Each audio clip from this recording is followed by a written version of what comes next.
The author that I chose to write about is Nick Bruel. This is Mr. Bruel and Bad Kitty.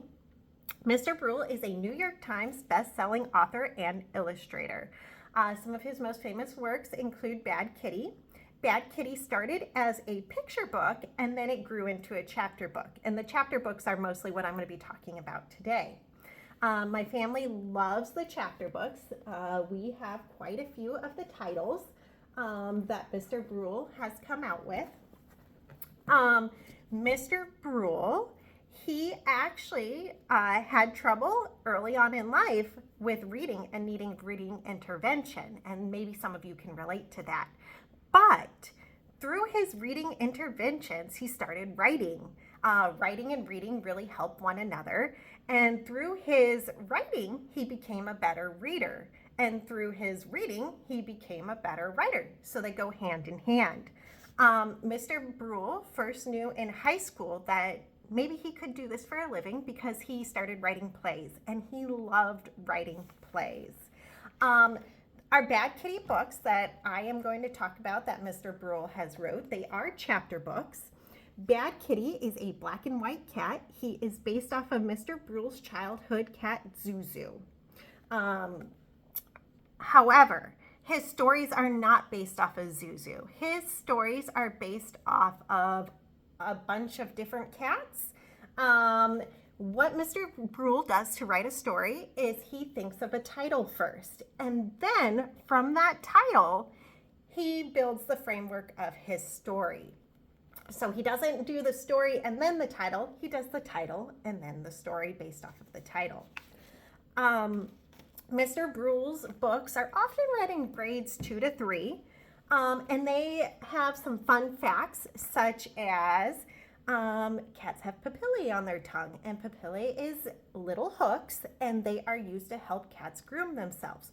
So throughout all of Mr. Bruel's books, he does offer fun facts about cats.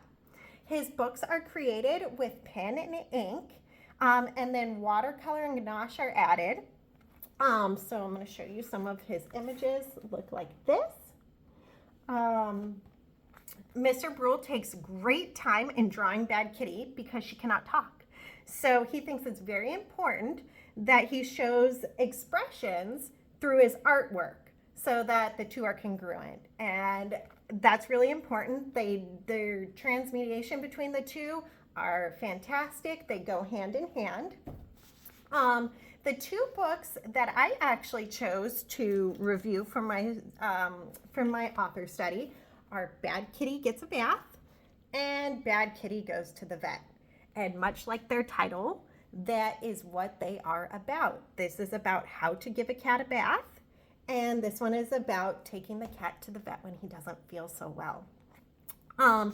Bad Kitty's character traits make Bad Kitty very difficult to work with. So she's stubborn towards her owner. She often has meltdowns.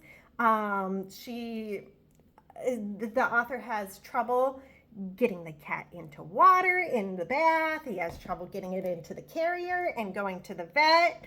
And so she's a very intelligent cat who she just melts down when she's unhappy.